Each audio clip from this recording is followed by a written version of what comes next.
Hello everyone, this is Fantasy-esque, and welcome back to Season 2 of Luminous Clan in ClanGen, the Warrior Cats clan generator game. When we left off in the previous episode, we had quite a few things happen. First of all, and most exciting of all, Plum Raven announced that she was expecting kids, so she is currently pregnant. And then we had a very surprising failed confession. So, Plum Raven, we know, is expecting kids with Bubbling Gale, and then the deputy Dog Pounds confessed to Bubbling Gale, which was completely out of nowhere, at least for me. Bubbling Gale, however, has been quite taken up by Plum Raven, and I think enjoying his relationship with his new mate, and he rejected Dog Pounds quite clearly. So yeah, that was quite upsetting for Dog Pounds, but then she kind of refocused herself and decided that she was going to focus on, being deputy and stepping up in place of the leader, who fell off a cliff and broke his leg. So yeah, Lystar has a broken bone. There is that. And then I think one of the little kids kind of recovered from, was it Perch Kit? Recovered from whatever sickness she had or injury she had. So or was it a little scrapes? I think she had scrapes. So that's kind of where we left off at. But okay, let us go into events and see what goes on with our kitty cats. Okay guys, let us skip a moon. I am nervous.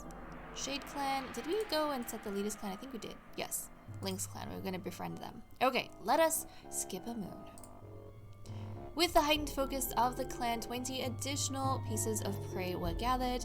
During the gathering, Dog Pounds catches the eye of the Lynx Clan leader. The two regard each other carefully, and later on, the other leader makes an offer of friendship. Okay, so Dog Pounds has actually been doing very well. In the instance that Lystar dies, I feel like Dog Pounds is actually going to be a really good leader, because she has been attending gatherings and representing our clan literally more often than Lystar has. So I feel like she has ample practice, leading the clan at this point. But Lynx Clan will praise Lai Clan. Oh, I was gonna say, do we have all allies? No, we have 4 allies. Lai Clan, who was an ally at some point, has become neutral. Okay, so we'll praise Whimsy Clan next time around, but obviously leaving that on Dog Pounds. Plumestripe's running nose is gone. Good. Plum Raven hopes the litter will be small. She feels overwhelmed at the idea of a big litter. Well, Plum Raven, your mate's political career is in your hands. If you have like 1 or 2 kittens, then he will not be able to join politics. If you have 3 kittens or more, then he will be able to join politics. So, I don't know. I realize you want a small litter. Bubbling Gale feels a bit differently, Bumble Kid picks some flowers around the camp to bring back to the Medicine Cat Den, which is adorable. And that's kind of what we have for the main events. Let's quickly check up on the Medicine Cat Den to see the log here. Lystar was given cobwebs as treatment for broken bone. They will heal sooner. I see no, the risk of death has gone down. But then again, we had, last time Lystar broke a bone, he was healing for several moons before he suddenly died from the broken bone, so I don't know how that's gonna go. Plumestripe's running nose, yes, is gone. Slowflake gathered mallow this moon. Okay, very nice. Let us dive into relationships now. Bubbling Gale thinks that Reed Daisy is very creative. Bubbling Gale is fascinated by one of Reed Daisy's stories. Dog Pounds runs to greet Ratfa when she returns from a patrol. Okay, that's nice. Dog Pounds is asking Bumble Kid interesting questions. Fascinating. Lystar has a friendly chat with Bumble Kid that leaves them both feeling happy. Okay. Lystar doesn't tell Bumble Kid that she forgot to groom a part of her fur. So they're having kind of mixed interactions here. Slumber Roach is asking Crocus Fade interesting questions. Slumber Roach insults one of Chestnut Kid's insecurities. Slumber Roach, why are you arguing with the little bullying kitten? I mean, maybe because you don't like bullies, but still. Grey Swipe often goes to Plumestripe for guidance. Grey Swipe is charmed to hear that Chestnut Kit really admires her. You know what? I wonder if Chestnut Kit is kind of thinking of Grey Swipe as an amazing mentor, and maybe he's thinking into the future that Grey Swipe, it would be really cool if he ended up being assigned to Grey Swipe, but of course we know that Lita decides these things, right? Slowfleck is making up a new clan with Fig Scratch. That's adorable. Bumblecit makes a small sacrifice that benefits Slowfleck. Okay. Plumestripe learns how much effort Plumraven put into learning something. A clanmate that Plumraven wants to get to know better is already friends with Crocusfade. Ratfur and Lifestyle giggle over something silly. Crocusfade asks Slumberroach to teach her how to sing so well. Fig Scratch goes for a nice long walk with Plumraven. Fig Scratch gets a bunch of cats off for morning stretches and they don't like it. Perchkit thanks Reed Daisy for bringing her food. Buttercup Dusk purrs whenever Night Ember comes around, so he gets along well with his sister, and that's kind of nice to see. Night Ember gives Falcon Russell a big piece of fresh kill. Night Ember thinks Blotchkit is being thoughtful of others. And then, you know, with Night Ember and Falcon Russell, we have the sisters interacting, which was very nice to see. When they were younger, actually, Buttercup Dusk was the, least performing apprentice in their batch, among the siblings. He was always at the bottom of the leaderboard. And then Night Ember was always at the top. And Falcon Russell and their brother, Rainpaw, who passed away, they were always kind of fighting for the second and third position. Or I suppose for the second position. So he was always kind of between them two. Night Ember, yes, thinks Blotchkit is being thoughtful of others. Slumberroach sends a clanmate to help Chestnut Kid with something he's struggling with. Falcon Russell motivated Blotchkit to get out of his nest this morning. Bumblekit tells a story to Blotchkit, and Blotchkit suggests how to make it even better. That is very cute. Bumblekit, our quiet little girl, who is the second youngest in her litter of 4, and Blotchkit, our fearless one, who is the second oldest in our litter of 4. But I suppose he and Bumblekit are like the middle children. Night Ember won't give up a warm sunny spot for Perchkit, not even for a minute. And that's all we have for the events. I'm going to cut the episode here, or not the episode, what am I saying? What am I saying? No, scandalous. I'm going to cut the recording here, and we're going to catch up in the cat list. Okay, in terms of loyalties, nothing has changed, so everything is still very much the same. Dark Pounds and Slowfleck being loyal to Lystar, along with Lystar's 3 children, who have been loyal to him since the day they were born, and it's actually very sweet to see, even though their father has been a very, very questionable leader. But let's go ahead, guys. And in terms of relationships, nothing too drastic changed either, nothing to really keep note of. So let's just see what the cats are doing for the day. Lystar wishes he had wings so he could catch birds easier. Dark Pounds can't sleep because of the bugs and the heat.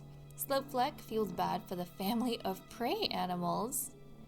I mean, it's the first time any of the cats have felt bad for the family of prey animals, but that's kind of fascinating to see. His loving prophetic side is coming out. Slumberroach saw a 2-leg petting a loner. Bubbling Gale is craving the taste of fish. Gracewipe tries to set a good example for younger cats. Plumestripe feels a sense of dread. That is not good. That is not good. Hopefully that doesn't mean something bad's gonna happen on patrol. Plumraven is being begged by Bumblekit to teach her a few moves, despite Bumblekit being a kit. Oh, that's adorable. You know how we were saying that, geez, who's the other kitten? Who's the other kitten? Chestnut Kit, sorry. You know how Chestnut Kit was admiring Gracewipe, and we were kind of saying that maybe he sees her as a potential mentor. I wonder if Bumblekit is admiring Plumraven and sees Plumraven as a suitable sort of mentor. It kind of makes sense. Chestnut Kit is bullying. So he's got a bit of a bulldozer personality. Gracewipe is very righteous, and she has a lot of experience, the most experience, I think. She's had the most amount of apprentices she's trained. Bumblekit is quiet, and Plumraven is loving, so I can kind of see how she would feel safer around Plumraven. That's nice, though. Ratfur stares longingly at the horizon. Crocusfade is drinking water from a nearby stream. Fig Scratch, and also, I keep thinking this, but I never mention it with Crocusfade. Her patterning, at the top, it almost looks like she's got caramel sauce, over her fur.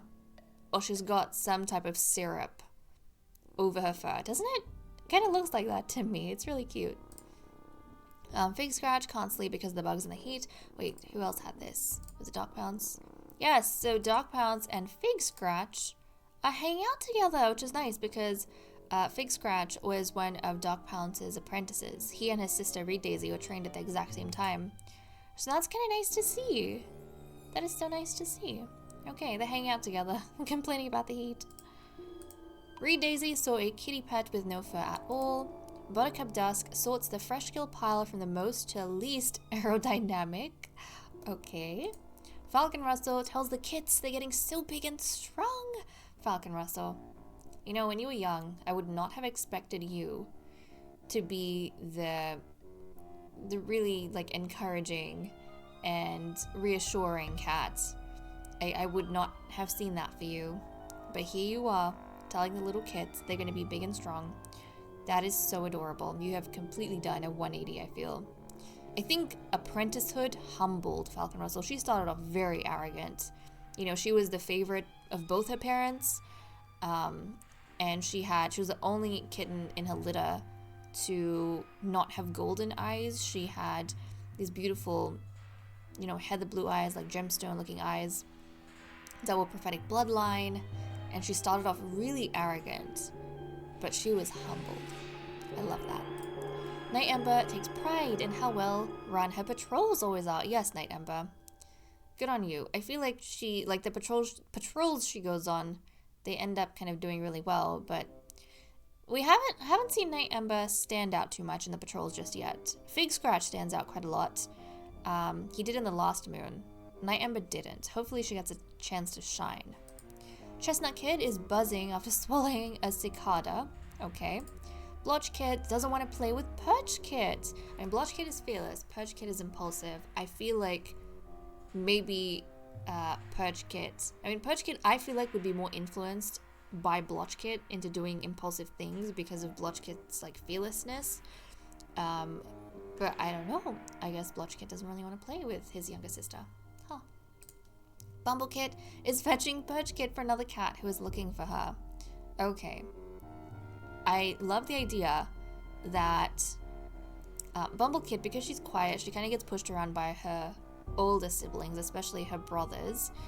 And I think Blotch Kid didn't want to play with Perch Kid, so he literally shoved Bumble Kid ahead of him and told her to distract their sister. And so Bumble Kid kind of made up a reason and said, "Hey, Perch Kid, someone's looking for you." Just so Perch Kid wouldn't kind of chase after their brother Blotch Kid. That's too cute. Perch Kid is sharing tongues with Reed Daisy. Okay, so I guess when Bumble Kid distracted Perch Kid, she kind of led Perch Kid to Reed Daisy, and now Perch Kid is like sharing tongues with her. That's adorable. That is adorable.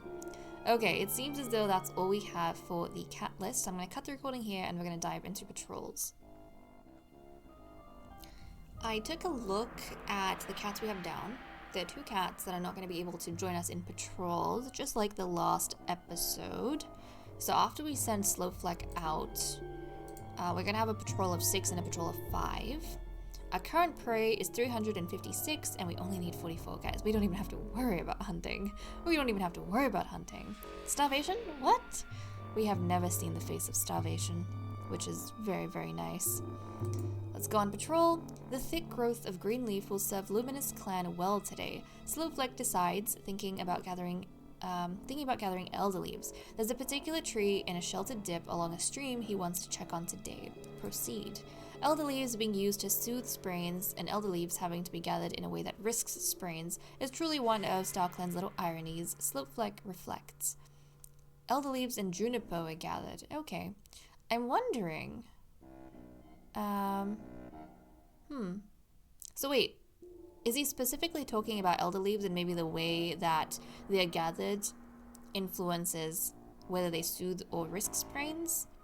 Maybe? Because it says we gather juniper too, but juniper isn't mentioned. I don't know. Okay, time for us to be sent on our patrols. Let's see how the deputy is going to assign them this time around. So our first patrol of 6, we have Buttercup Dusk, Plume Stripe, Bubbling Gale, Crocus Fade, Grey Swipe, and Reed Daisy.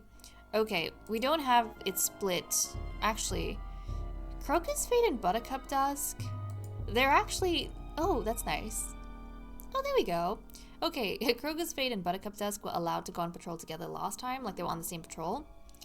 And it seems as though Dark Pounce has decided to be nice, and she's allowing Fig Scratch and Night Ember to go on a patrol as well together.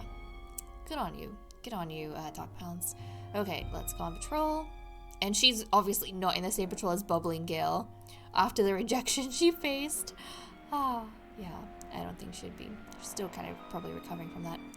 Okay, let's go on patrol. Bubbling Gale suggests this might be a good chance for the cats to practice new hunting techniques. Okay, proceed. Everyone has a nice practice session, picking up a good selection of new tricks to try out on their next hunting patrol. Okay, so that was really good. Bubbling Gale took a little bit of the limelight as patrol leader. So that was really good. He organized everything real nice. And then we have a Night Ember, Falcon Rustle, Fig Scratch, Ratfur, and Dark Pounce. So pretty much, aside from the deputy, this is all like the newer generation. Let's go out on patrol. As the patrol gathers together to train under Dark Pounce's leadership, Falcon Rustle admits she thinks she had a vision from Star Clan last night. Proceed. No one can make sense of the vision. Okay, so this wasn't as, you know, productive a patrol as the last one was under Bubbling Gale. And I wonder, since Falcon Rustle and Dark Pounce were busy kind of with each other, they were busy talking about this vision they may or may not have had. I feel like Fig Scratch and Night Ember might have gotten a little bit distracted with each other, you know, gone off and done their own little thing. And poor Ratfur was probably third wheeling. Oh my goodness. Okay, so that was actually a pretty peaceful episode, I reckon. But okay guys, with that said and done, I am going to leave off here. Thank you so much for watching. I hope you all enjoyed. When we come back next time, I'm pretty sure that Plum Raven is going to be having her litter of kittens, which is going to be super exciting for us. And we'll get to see whether or not Bubbling Gale enters into politics. But okay guys, I'm going to leave off. Thank you so much for watching, and I'll see you all next time. Bye bye.